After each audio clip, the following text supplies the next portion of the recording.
Hey folks, Globku here, welcome back to TGN Anime, the weekend after the open beta for Naruto Boruto Shinobi Striker, probably the worst beta that I've ever witnessed. But what can we take from this beta? I'm actually coming out of it a bit more optimistic than I was going in. And that is weird given the fact that I just said this was the worst beta I've ever witnessed. The server situation was bad, the server situation was terrible, but that's exactly what betas are all about. It's about testing the online structure, the multiplayer, and seeing what you need to fix before launching your game. You and me have no right to be frustrated at the servers. I've said this multiple times during the live streams. The betas are not for us to try out the game. The betas are not demos. The betas are for them, the developers, to check out if their multiplayer infrastructure is working and to identify what they need to fix before the game actually launches. And in regards to that, the beta was a success because they were able to identify that their servers are crap. If you didn't take part in the beta, here's how it went for most of the first day. People couldn't even log in at all. Servers were down for maintenance and they worked really hard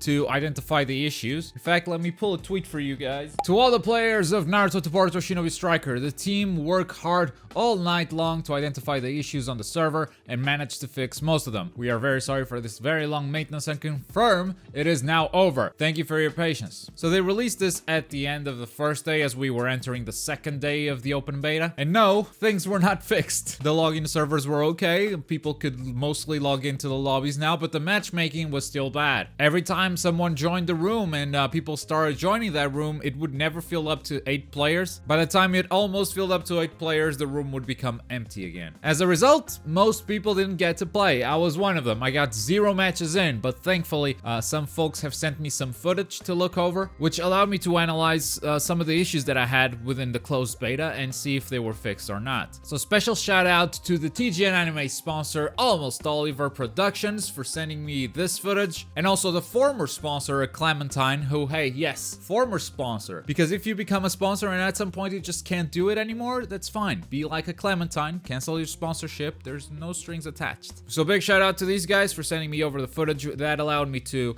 look to the gameplay and see if the problems that I had with the game were still there. And that's basically why I am a bit more optimistic about the game than I was, because they actually fixed stuff. Some of these things I had tried them out during training mode, but I wasn't sure if in a real match they would actually work. But after looking through the footage, I can confirm that yes, improvements have been made. First of all, the overall map looks very different. It's kind of cool. The Hidden Sand has multiple levels, unlike the Hidden Leaf. It has some tighter corridors. It doesn't have as many open spaces as the Hidden Leaf, and I think that overall will promote different types of loadouts, different types of jutsu. I think the Hidden Sand really showcases how much a map can impact your loadout, can impact your team strategy. So that was really, really good to see. I was wondering if Shinobi Striker was going to be one of those games where the map wasn't like that important, but I do think it plays a very big role, and that is great for like shifting metas, the constant evolution of a game after the release. Because if they release a new map, then you have a whole different set of variables that you have to take into consideration when building your team, when building your own loadouts, and that is really, really awesome to see. Also, the Hidden Sand has environmental hazards with the shifting sands. Some sections of the map have these shifting sands that are pushing you one way, so they can slow down your movement, and if they are sliding down a wall, you cannot wall run, like you'll be knocked down to the ground. You also cannot use wire kunai in these areas, and I think that all just adds to the gameplay. If you're being chased, you can use these to disrupt, like a pursuer. You need to use different styles of movement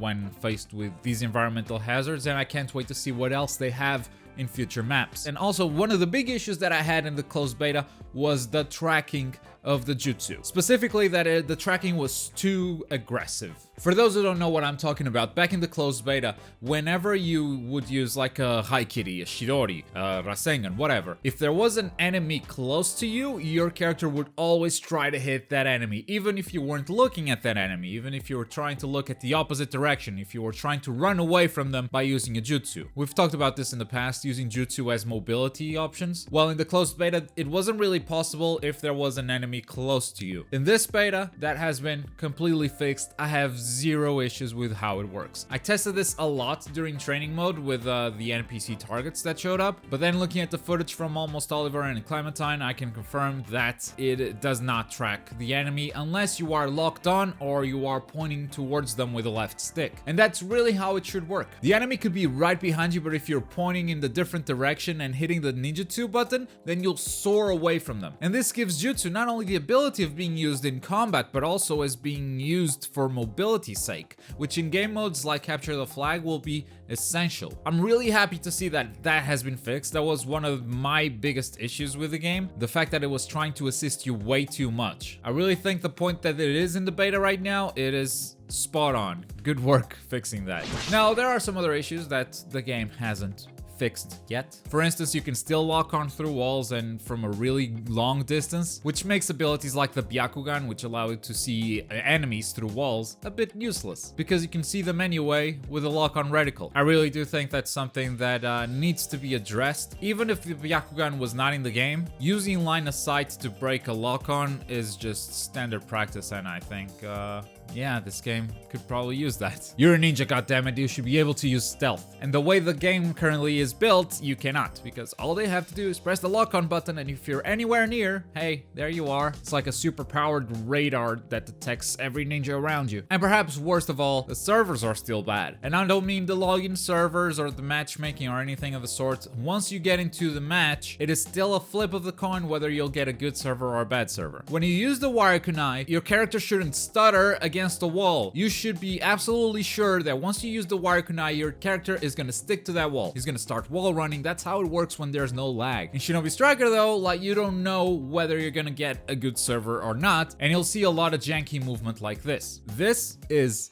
unacceptable. The game's not out. There's still time to fix it, but this is unacceptable, and I'm starting to get worried that they're not gonna fix it. It's not a cheap problem to fix, which it kind of tells me that maybe they don't have the resources to do it, and the fact that they haven't fixed it yet makes me really afraid for the future of this game. This is an online focused multiplayer thing. Servers need to be top notch. There is absolutely no excuse for a game that's trying to be about competitive multiplayer to have bad servers like this.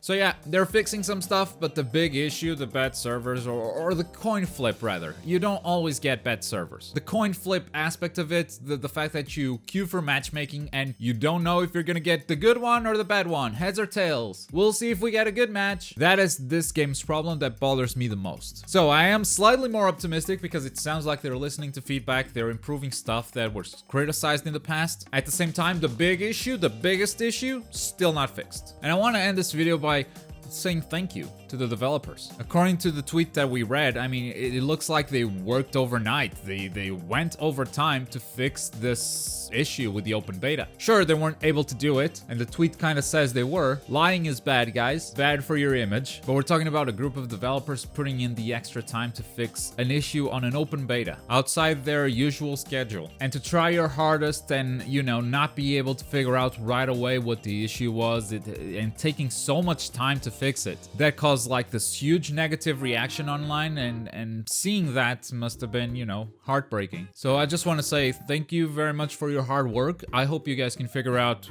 what happened to the servers during this whole weekend, not only the login servers, the matchmaking, everything. And I hope that all these angry players trying to log into your server has helped you detect such issues. Now, this beta is bad for their image. You know, for as much as I say that we as players don't have the right to complain because an open beta is not a demo, it's not meant for us to try the game, it's meant for them to check out their issues. There's still an image problem coming out of this beta. There's not a unanimous hype, there's not a unanimous positivity when it comes to Shinobi Striker. People are very split on it, and I think this only serves to further split the community. Shinobi Striker cannot get a win, and it's kind of a bummer, because again, I think there's an awesome game hidden beneath all that. If the matchmaking is good, if you get a good server, like, the game is very, very fun to play. But every time they come out to public to show something, it's like, we missed the mark again.